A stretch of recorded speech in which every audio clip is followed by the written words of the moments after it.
Hello my dear students. So let's continue with our next topic, and our next topic is example number 3.1. Pay attention. Estimate the average drift speed. मतलब आपको drift velocity find करनी है of conduction electrons in a copper wire of cross sectional area. चलो, आपके पास एक conducting wire दिया हुआ है. ये वायर के क्रॉस सेक्शन एरिया दिया हुआ है तुम्हें ए कितना है 1 × 10⁻⁻7 मीटर स्क्वायर, और वो वायर में से करंट पास हो रहा है I = 1.5 ampere. Assume that each copper atom contributes roughly 1 conduction electron. ठीक है, so 1 atom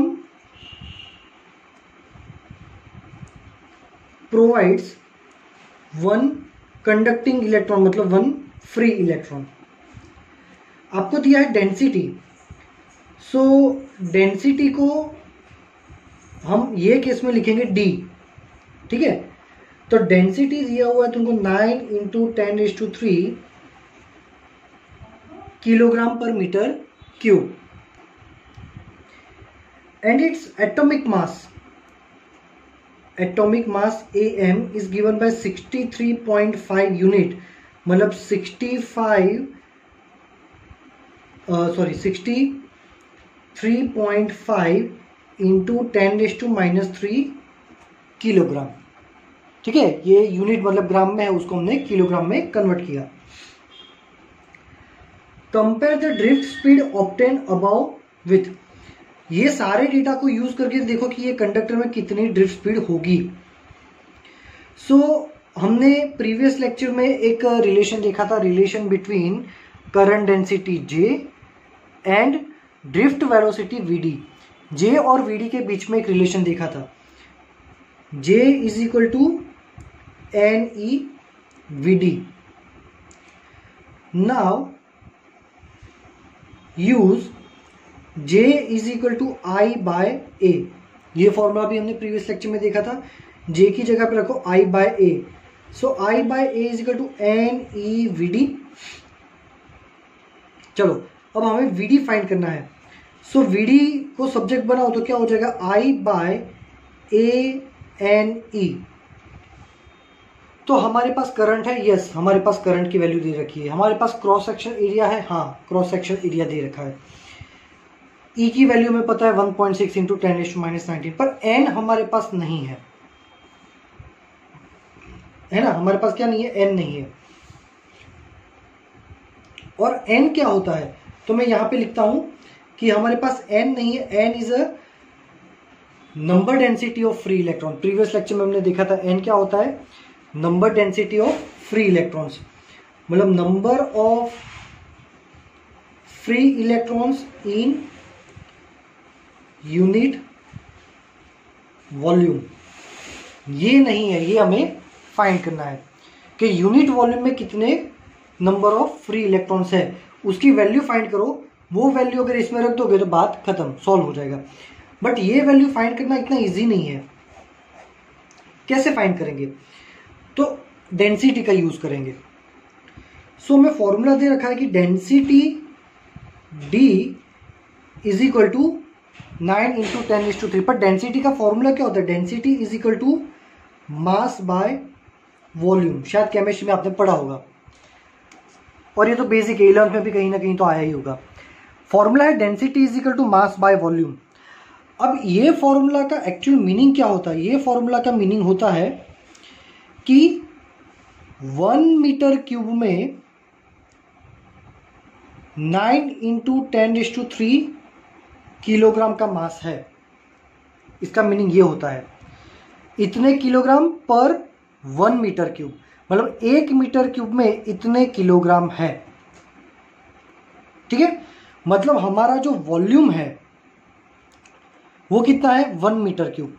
तो यहां पे वॉल्यूम जो है वो यहां पे मैं कर देता हूं 1,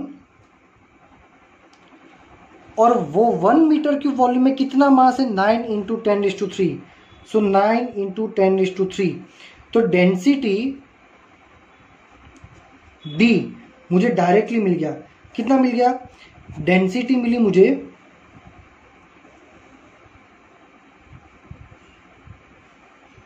1 मिनट, हमें तो क्या फाइंड करना था। चलो इसको जरा अलग से लेते हैं, ये कट कर देते हैं। देखो ये हमारा फॉर्मूला था density is equal to mass by volume. ठीक है, फिर मैं लिखूं इफ वॉल्यूम इज यूनिट, मतलब कि 1 मीटर क्यूब। अगर मेरा वॉल्यूम यूनिट है 1 मीटर क्यूब मतलब, तो यहाँ पे मैं 1 मीटर क्यूब डाल दूं वैल्यू, तो डेंसिटी क्या हो जाएगा? तो डेंसिटी ही मेरा हो जाएगा मास। ठीक है, तो डेंसिटी कितनी थी? 9 इंटू 10⁻3। तो मेरा मास भी डायरेक्टली कितना हो गया? 9 इंटू 10⁻3 किलोग्राम। मतलब मेरे पास जो ऑब्जेक्ट है, ठीक है, मतलब जो मटेरियल है कॉपर, वो कॉपर 1 मीटर क्यूब में कितना मास कंज्यूम करता है? 9 इंटू 10⁻3 किलोग्राम मास कंज्यूम करता है। ठीक है, 1 मीटर क्यूब में कितना मास कंज्यूम करता है? इतना किलोग्राम। ठीक है, और हमें ये जो नंबर डेंसिटी फाइंड करनी है वो होती ही यूनिट वॉल्यूम में है। यूनिट वॉल्यूम में हमारा इतना किलोग्राम मटेरियल होता है, तो इतने किलोग्राम मटेरियल में कितने फ्री इलेक्ट्रॉन होते हैं वो फाइंड कर लेते हैं। इतना किलोग्राम मटेरियल में कितने फ्री इलेक्ट्रॉन्स होते हैं वो हम फाइंड कर लेते हैं। ठीक है, तो अब हम क्या यूज करेंगे कि भी हमारे पास एटॉमिक मास है इतना, मतलब 63.5 इंटू 10⁻³ किलोग्राम में कितने एटम्स होते हैं? तो एवोगैड्रो नंबर जितने 6.023 इंटू 10⁻23। इतने किलोग्राम में इतने यूनिट्स होते हैं, इतने एटम्स होते हैं। तो हमारे पास तो कितना किलोग्राम का मटेरियल है? तो ये तो हमने फाइंड किया कि 1 मीटर क्यूब में इतना मटेरियल होता है हमारे पास। मतलब यूनिट वॉल्यूम के लिए फाइंड करना है, यूनिट वॉल्यूम का मास है इतना, तो 9 इंटू 10⁻3 किलोग्राम के लिए कितना एटम्स होंगे इसके अंदर। तो सॉल्यूशन लाओ, 9 into 10⁻3 by 63.5 into 10⁻³ into 6.023 into 10⁻23। ठीक है, तो इसको जब सॉल्व करोगे तो तुम्हें आंसर मिलेगा 8.5 इंटू 10⁻28। इतने एटम्स हैं इतने किलोग्राम में। एवोगैड्रो नंबर जितने एटम्स होते हैं, तो हमारे किलोग्राम में कितने एटम्स होंगे? इतने एटम्स। और लिखा है यहाँ पे कि एक एटम एक फ्री इलेक्ट्रॉन प्रोवाइड करता है, मतलब सेम हमारे पास इतने ही नंबर ऑफ फ्री इलेक्ट्रॉन्स हैं। तो अब हमें n की वैल्यू मिल गई है, वो n की वैल्यू मैं डाल दूंगा इक्वेशन नंबर 1 में। तो क्या हो जाएगा? Vd इज इक्वल टू आई की जगह डाल दो 1.5 एम्पियर बाय एरिया हमें दिया है 1 इंटू 10⁻⁻7। n हमारा हो गया 8.5 इंटू 10⁻28 इंटू ई की वैल्यू होगी 1.6 इंटू 10⁻⁻19। मतलब हमें ड्रिफ्ट वेलोसिटी मिल गई 1.1 इंटू 10⁻³ मीटर पर सेकेंड, जिसको अप्रोक्सीमेटली हम लिख सकते हैं 1.1 मिलीमीटर पर सेकेंड। इतनी ड्रिफ्ट वेलोसिटी मिली। मतलब ड्रिफ्ट वेलोसिटी हमें बहुत कम मिली, मिलीमीटर के रेंज में। 1 सेकंड में इतने मिलीमीटर ही डिस्टेंस कवर करता है हमारा इलेक्ट्रॉन। ठीक है, सो यहाँ पे पता चला कि ड्रिफ्ट वेलोसिटी की वैल्यू एक्चुअली में देखने जाओ तो बहुत कम होती है। इलेक्ट्रॉन बहुत कम स्पीड से ट्रैवल करता है। चलो, आई होप कि आपको इसमें समझ में आ गया होगा। मैं फिर से रिवाइज करवाता हूँ। J is equal to NeVd हमारा फॉर्मूला है। J is equal to I by A रखना है, तो J is equal to I by रखोगे तो I by A is equal to NeVd। हमें Vd फाइंड करना है, so I by A NE। ठीक है, अब हमारे पास सब कुछ है, बस n नहीं है। तो n फाइंड करने के लिए हमने देखा भी density is equal to mass by volume होता है। अगर हमारा वॉल्यूम यूनिट है 1 मीटर क्यूब, वॉल्यूम की जगह पे 1 रख दे तो डेंसिटी ही हमारा मास हो जाएगा। मतलब डेंसिटी कितनी थी 9 इंटू 10⁻3, तो वो ही हमारा मास हो गया। और इससे भी हम ये पता कर सकते हैं कि 1 मीटर क्यूब में इतना किलोग्राम होता है। मतलब हमें इतना पता चल गया कि 1 मीटर क्यूब में इतना मास है। तो 1 मीटर क्यूब में कितने एटम्स है वो फाइंड करेंगे। तो उसके लिए ये डेटा यूज करेंगे कि भाई 63.5 इतने किलोग्राम में इतने एटम्स होते हैं, तो हमारे एटम्स में कितने किलोग्राम, अब हमारे किलोग्राम में कितने एटम्स, तो इतने एटम्स, और उतने ही हमारे फ्री इलेक्ट्रॉन्स हो गए। बस मिल गए नंबर ऑफ फ्री इलेक्ट्रॉन्स, वो वैल्यू यहाँ पे डाल के हमने ड्रिफ्ट वेलोसिटी फाइंड कर लिया है। ठीक है, चलो अब इसमें आगे क्या फाइंड करना है। इसमें है section B, compare the drift speed obtain above with. अब ये जो ड्रिफ्ट स्पीड मिली ना, उसको हमें कंपेयर करना है thermal speed of copper atoms at an ordinary temperature. तो मैंने आपको बताया था कि कोई भी कॉपर जो होता है ना, उसमें कोई भी कंडक्टिंग मटेरियल, तो उसमें जो इलेक्ट्रॉन्स होते हैं उसको फ्री करने पड़ते हैं। ये इलेक्ट्रॉन्स को फ्री करने का काम कैसे होता है, तो आपको याद हो तो मैंने लेक्चर में बताया था कि रूम टेम्परेचर होता है, वो रूम टेम्परेचर ही इस इलेक्ट्रॉन्स को क्या कर देंगे, फ्री कर देंगे। रूम टेम्परेचर ही हमारे इलेक्ट्रॉन्स को फ्री कर देते हैं। तो मैंने आपको फॉर्मूला भी बताया था कि रूम टेम्परेचर कितनी एनर्जी देता है तो भाई ये फ्री हो जाते हैं। तो मैंने बताया था कि वो 3/2 kBt जितना एनर्जी देते हैं।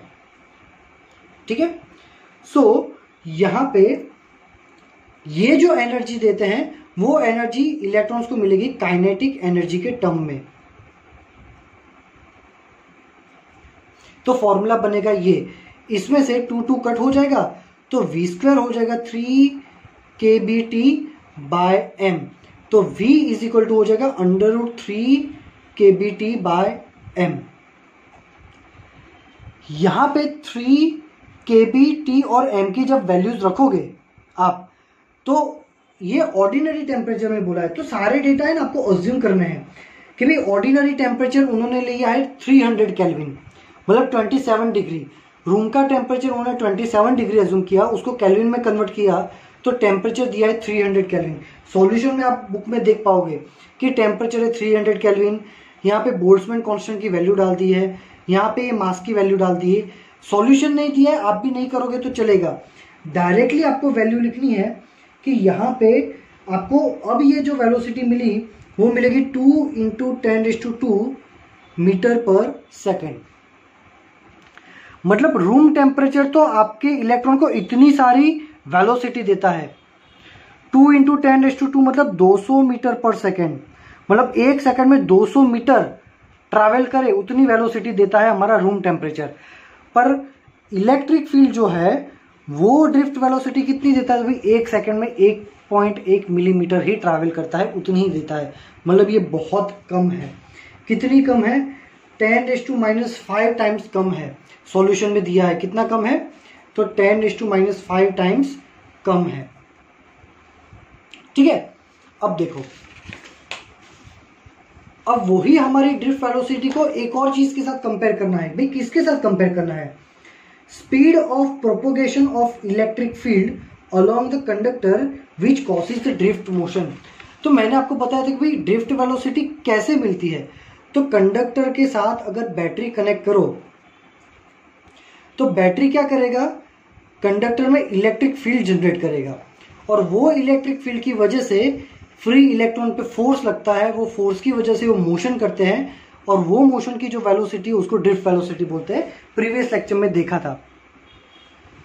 ठीक है, तो यहां पे हमें ये देखना है कि इलेक्ट्रिक फील्ड, हमने बैटरी लगा दी, बैटरी लगाई और सीधा इलेक्ट्रिक फील्ड अप्लाई हो गया।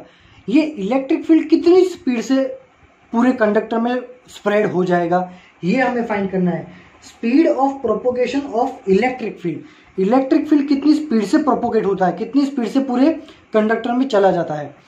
तो इलेक्ट्रिक फील्ड क्या है भाई, तो याद रखो कि इलेक्ट्रिक फील्ड जो है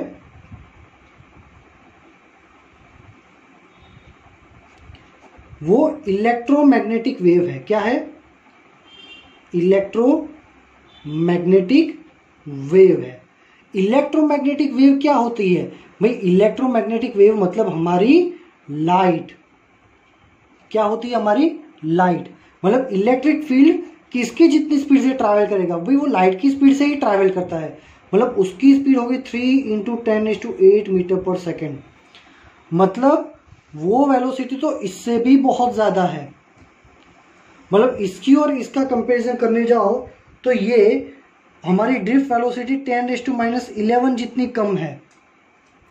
ड्रिफ्ट वेलोसिटी इसके कंपैरिजन में 10⁻11 जितनी कम है। ठीक है, तो इलेक्ट्रिक फील्ड, इलेक्ट्रोमैग्नेटिक वेव मतलब लाइट क्यों है, तो वो आप पढ़ेंगे डिटेल में चैप्टर नंबर 8 में। रेडी? तो ये देखो है क्या इसमें, जो ड्रिफ्ट वेलोसिटी प्रोड्यूस करता है, कौन ड्रिफ्ट वेलोसिटी प्रोड्यूस करता है? तो भाई इलेक्ट्रिक फील्ड है, वो ड्रिफ्ट वेलोसिटी प्रोड्यूस करता है। तो इलेक्ट्रिक फील्ड खुद फटाफट ट्रैवल करता है इतनी स्पीड से। फ्री इलेक्ट्रॉन कौन बनाता है? फ्री इलेक्ट्रॉन रूम टेम्परेचर बनाते हैं। तो रूम टेम्परेचर कितनी स्पीड देते हैं? वो भी ज्यादा स्पीड देते हैं। लेकिन इतना सब करने के बाद इलेक्ट्रॉन को जो ड्रिफ्ट वेलोसिटी मिलती है, मतलब जो करंट के लिए स्पीड मिलती है, वो बहुत कम मिलती है। समझ में आया? ये हमारा न्यूमेरिकल है। चलो अब हम आगे देखते हैं न्यूमेरिकल नंबर 3.2 में। ठीक है, ये बोला थियोरी बेस्ड ही है। क्या दिया है इसमें देखो, in example 3.1 the electron drift speed is estimated to only a few millimetre per second. हमने प्रूव किया था, ये हम कर रहे 3.2। तो भी 3.1 में हमने क्या प्रूव किया था कि भी drift speed 1.1 millimetre per second बहुत कम है। ठीक है, only a few millimeter per second for currents in the range of few amperes. How then is current established almost the instant a circuit is closed? भाई electron जो है वो उसको इतनी कम स्पीड मिलती है, तो भी स्विच चालू करो तो भी करंट फटाफट क्यों आ जाता है? तो उसका रीजन ये है कि देखो ये हमारा कंडक्टर है। अब कंडक्टर में फ्री इलेक्ट्रॉन्स तो बहुत सारे होते हैं। ठीक है, जैसे ही आप बैटरी लगाओगे और जैसे ही ये स्विच को ऐसे टच करके कनेक्ट करोगे, वैसे ही तुरंत करंट फ्लो होना स्टार्ट हो जाता है। तो इलेक्ट्रॉन की स्पीड तो इतनी कम है, तो फटाफट क्यों? इलेक्ट्रॉन को यहां से यहां आने में टाइम तो लगेगा ना। बट इलेक्ट्रॉन हर जगह है। पॉइंट नंबर 1, यहां पर भी फ्री इलेक्ट्रॉन होता है, यहां पर भी फ्री इलेक्ट्रॉन होता है। और जैसे ही स्विच कनेक्ट करोगे तो जो इलेक्ट्रिक फील्ड एस्टेब्लिश होता है, वो इलेक्ट्रिक फील्ड तो कितनी स्पीड से एस्टेब्लिश होता है? 3 × 10⁸ मीटर पर सेकेंड। मतलब 3 के पीछे 8 0, 1 2 3 4 5 6 7 8। मतलब क्या हुआ? 30 करोड़ मीटर पर सेकेंड। ठीक है, मतलब इतनी स्पीड से तो इलेक्ट्रिक फील्ड, मतलब जैसा स्विच ऑन किया ना, पूरे कंडक्टर में फटाक करके इलेक्ट्रिक फील्ड प्रोड्यूस हो जाएगा। यहां से लेके यहां तक हर जगह इलेक्ट्रिक फील्ड प्रोड्यूस हो जाएगा। कितनी कम टाइम लगेगा देखो तो, 1 सेकंड में 30 लाख मीटर। तो हमारा कंडक्टर कोई 30 लाख मीटर जितना लंबा थोड़ी, इतना सा कंडक्टर होता है। अरे कितना भी लंबा हो, 30 लाख मीटर जितना लंबा तो नहीं होगा। तो इसमें तो बहुत कम सेकंड में तो पूरे में इलेक्ट्रिक फील्ड प्रोड्यूस, और वो इलेक्ट्रिक फील्ड हर इलेक्ट्रॉन को ऑन द स्पॉट इतनी वेलोसिटी दे देंगे, मतलब सारे ही इलेक्ट्रॉन्स एक साथ बाहर आते हैं, इसलिए हमें ऑन द स्पॉट करंट मिल जाता है। ठीक है, चलो बी पोर्शन में क्या है? The electron drift arise due to the force experience by electrons in the electric field inside the conductor. ठीक है, इलेक्ट्रॉन है, ये इलेक्ट्रिक फील्ड है और ये इलेक्ट्रॉन है। चैप्टर 1 में पढ़ा था कि भी इलेक्ट्रिक फील्ड में इलेक्ट्रॉन होगा तो क्या होगा? फोर्स लगेगा। इलेक्ट्रिक फील्ड के ऑपोजिट डायरेक्शन में फोर्स लगेगा, ये हमने देखा था। और क्वेश्चन में ये बोला है कि इसी फोर्स की वजह से इलेक्ट्रॉन ट्रैवल करता है। चलो बट फोर्स होगा तो according to formula F equal to ma, अगर फोर्स है तो एक्सेलरेशन भी होना ही चाहिए। पर हमने यहाँ पे थियोरी में देखा था लास्ट लेक्चर में कि भाई ड्रिफ्ट वेलोसिटी की फॉर्मूला क्या होती है, E/m टाउ, और यहाँ पे हमने देखा था कि ये वेलोसिटी कांस्टेंट होती है। मैंने आपको तब थियोरी में बोला भी था कि जनरली फोर्स लगता है तो एक्सेलरेशन प्रोड्यूस होता ही होता है, मतलब वेलोसिटी इंक्रीज या डिक्रीज होगी ही होगी। बट ये ड्रिफ्ट वेलोसिटी ही एक ऐसी वेलोसिटी है कि जिसमें फोर्स लगता है फिर भी वेलोसिटी कांस्टेंट है। सो क्वेश्चन में है कि how can we still obtain large amount of but force should be cause acceleration, why then do the electrons acquired a steady average drift speed. भाई फोर्स है तो एक्सेलरेशन होना चाहिए, फिर भी ये हमें कांस्टेंट वेलोसिटी क्यों देता है? तो उसका रीजन भी हमने थियोरी में पढ़ लिया था कि भाई जो भी इलेक्ट्रॉन है वो ट्रैवल करता करता यहां पे टकराएगा पॉजिटिव के साथ। हाँ, एक्सेलरेशन लगेगा, मतलब कि यहां से ट्रैवल करते वक्त एक्सेलरेशन लगेगा, speed increase increase increase increase, जोर से टकराएगा, वेलोसिटी 0, फिर 0 वेलोसिटी के साथ वापस यहां पे आएगा, वेलोसिटी इंक्रीज इंक्रीज इंक्रीज, क्योंकि एक्सेलरेशन तो लगेगा ही, वेलोसिटी इंक्रीज इंक्रीज इंक्रीज, जोर से टकराए, velocity 0। So at the each and every collision उसकी वेलोसिटी 0 हो जाती है, बार बार नई स्पीड से ही शुरू करना पड़ता है, इसीलिए ये सारी वेलोसिटीज का एवरेज हमें सेम ही मिलता है, इसीलिए ये ड्रिफ्ट वेलोसिटी हमें कांस्टेंट मिलती है। ठीक है, अब देखते हैं C portion. If the electron drift speed is so small, drift speed बहुत कम है, and the electron charge is also small, एक इलेक्ट्रॉन का चार्ज कितना होता है 1.6 इंटू 10⁻⁻19 कूलम, मतलब E इज इक्वल टू, ये पॉइंट को यहां पे ले लो तो 0.16 इंटू 10⁻18 कूलम, मतलब 0. कितने जीरो और करेंगे 1 2 3 4 5 6 7 8 9 10 11 12 13 14 15 16 17 18, इतना चार्ज है एक इलेक्ट्रॉन के पास, कितना कम हो गया। तो भाई इसकी स्पीड कम है, इलेक्ट्रॉन का चार्ज कम है, क्वेश्चन में क्या है, how can we still obtain large amount of current in a conductor. ये दोनों की वैल्यू कम है, इलेक्ट्रॉन का चार्ज कम है, उसकी स्पीड कम है, तो भी इतना सारा करंट क्यों मिलता है? क्योंकि हमारे पास नंबर डेंसिटी बहुत ज्यादा है, हर कंडक्टर में बहुत सारे फ्री इलेक्ट्रॉन्स होते हैं।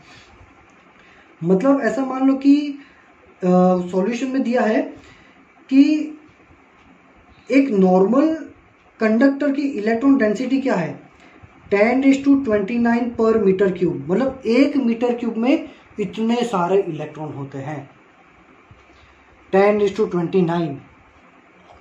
तो अब टोटल चार्ज गिनो, Q is equal to NE, N मतलब 10⁻29, इतने नंबर ऑफ इलेक्ट्रॉन्स है और एक इलेक्ट्रॉन का चार्ज है 1.6 इंटू 10⁻19, तो 1.6 इंटू 10⁻10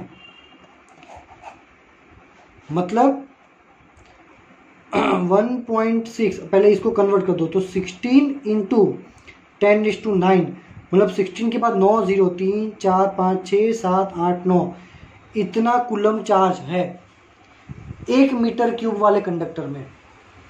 मतलब हमारे पास चार्जेस बहुत ज्यादा है, वैसे देखने जाओ तो एक चार्ज की वैल्यू कम है, पर ऐसे हमारे पास बहुत सारे हैं। चलो now D, when electron drifts in a metal from lower to higher potential, ठीक है, इलेक्ट्रॉन जो है वो लोअर पोटेंशियल से हायर पोटेंशियल में जाते हैं, है ना। तो does it mean that all the free electrons of the metal are moving in the same direction? चलो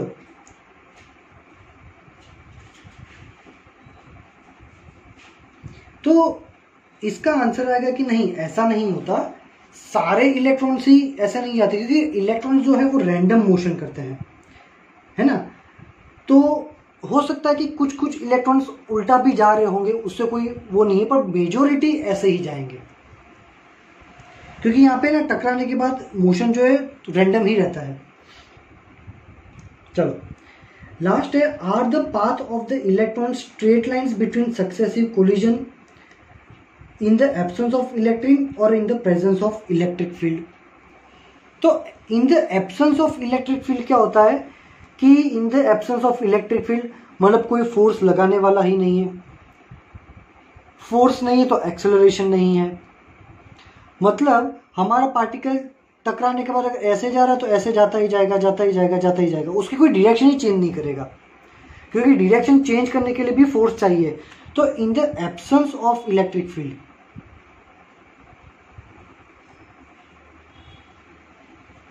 इन the absence of electric field path जो है वो स्ट्रेट लाइन में जाएगा, but in the presence of electric field, in the presence of electric field force लगेगा, force लगेगा तो शायद डायरेक्शन चेंज हो सकती है, तो वो केस में थोड़ा थोड़ा कर्व पाथ बनेगा, वो केस में क्या बनेगा, थोड़ा थोड़ा कर्व पाथ बनेगा। चलो तो यहाँ पे हमारा 3.2 न्यूमेरिकल भी कंप्लीट हो रहा है। कुछ भी डाउट हो मैसेज कर देना, मैं आराम से एक्सप्लेन कर दूंगा, ठीक है, हर चीज को एक्सप्लेन करूंगा जो नहीं समझ में आ रही, डोंट वरी अबाउट इट।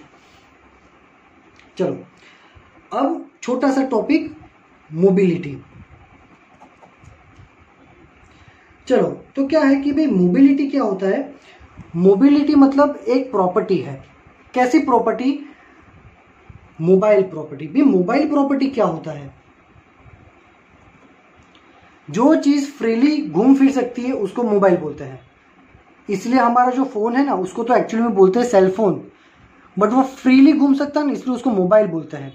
जो चीज फ्रीली घूम सकती है उसको मोबाइल बोलते हैं। हम भी मोबाइल है, ठीक है। तो वैसे फ्री इलेक्ट्रॉन भी कहीं भी घूम सकते हैं, इसलिए वो मोबाइल है। और वो कितना मोबाइल है, वो मोबाइल की वैल्यू फाइंड करने की जो वैल्यू होती है उसको बोलते हैं मोबिलिटी। हमारे फ्री इलेक्ट्रॉन्स कितना फ्रीली घूम सकते हैं उसको बोलते हैं मोबिलिटी। सो मोबिलिटी को डिनोट करते हैं म्यू से। म्यू का फॉर्मूला क्या है भाई, तुमने कितना इलेक्ट्रिक फील्ड दिया और उसमें उसको कितनी ड्रिफ्ट वेलोसिटी मिली, उसको बोलते हैं मोबिलिटी, ठीक है। मैग्नीट्यूड ऑफ ड्रिफ्ट वेलोसिटी पर इलेक्ट्रिक फील्ड, कितने इलेक्ट्रिक फील्ड में कितना ड्रिफ्ट वेलोसिटी होगा उसको बोलते हैं उसकी मोबिलिटी मोस्ट आईएमपी। आपको पता है कि संडे को कल जो हमारा नीट का पेपर हुआ था वो कितना इजी था। मतलब आप भी शायद ये अभी नीट का पेपर सॉल्व करने बैठो ना और मेरे वीडियोस अच्छे से देखे होते ना तो ऑन द स्पॉट सॉल्व कर लेते। जैसे कि एक क्वेश्चन दिया है, देखो मैं क्वेश्चन लिखता हूँ, कितना इजी क्वेश्चन है वो। क्या दिया है, ठीक है, नीट में ये क्वेश्चन है कि आपके पास एक चार्ज पार्टिकल है और वो चार्ज पार्टिकल की ड्रिफ्ट वेलोसिटी दी है 7.5 इंटू 10⁻⁻⁴ मीटर पर सेकेंड, ठीक है। और उसको इलेक्ट्रिक फील्ड अप्लाई किया है, applied electric field is 3 into 10⁻10 volt पर मीटर। इतनी इलेक्ट्रिक फील्ड उसको दी रखी है, तो उसकी मोबिलिटी कितनी होगी। सोचो, सिर्फ ये फॉर्मूले याद रखो ना, mu is equal to VD by E, तो आराम से तुम सॉल्व कर पाओगे। बस VD और ई की वैल्यूज ही डालनी है। सोचो 4 मार्क्स नीट में ऐसे न्यूमेरिकल के, है ना। तो डे बाय डे है ना नीट के पेपर्स बहुत इजी होते जा रहे हैं। अब देखो ये इतना इजी पेपर क्यों किया, क्योंकि कोरोना चल रहा था। अब तुम सोचो कि ये स्टूडेंट्स ने तो पूरा 11th-12th अच्छे से पढ़ा है, कोरोना तो आया मार्च में, मार्च तक तो इन्होंने सब कुछ अच्छे से पढ़ा है, फिर भी इनका पेपर कितना इजी कर दिया। अब तुम्हारी अपॉर्चुनिटी देखो, तुम्हारे पास कितनी जोरदार अपॉर्चुनिटी है कि गवर्नमेंट को पता है कि आधे से ज़्यादा बच्चे के पास तो फ़ोन ही नहीं है ऑनलाइन स्टडी करने के लिए। तुमको ये प्लस पॉइंट मिल गया कि तुम्हारे पास फ़ोन है, तुम्हारे लेक्चर्स भी हो रहे हैं। प्लस गवर्नमेंट को पता है कि भाई स्कूल तो अभी दिवाली तक खुलने ही नहीं वाले, तो तुम्हारा सिलेबस का पोर्शन कितना होगा, बहुत कम। तो कितना इजी पेपर निकालेंगे, आराम से डॉक्टर बन सकते हो, आराम से, है ना। तो वीडियोस को थोड़ा सीरियसली लो, कुछ भी नहीं समझ में पूछ लो मेरे को, ठीक है। बस ये फॉर्मूला में वैल्यूज डालते, कैलकुलेटर, और इजी था, कैलकुलेटर तो अलाउ नहीं है पर ऐसे भी तुम सॉल्व कर लेते, है ना। चलो नीट का पेपर डाउनलोड करना, देखना उसमें एक क्वेश्चन है। ओके, तो ये हो गया मोबिलिटी का फॉर्मूला।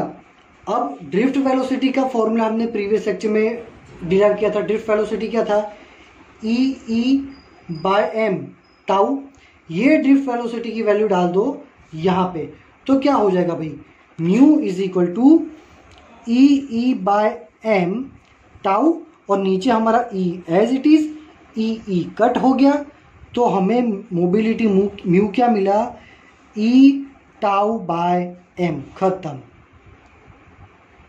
तो मोबिलिटी के दो फॉर्मूला, एक ये और एक ये, सिंपल। यहां पे हमारा थ्योरी खत्म। रेडी? चलो, तो आज के लेक्चर में यहीं तक रखते हैं।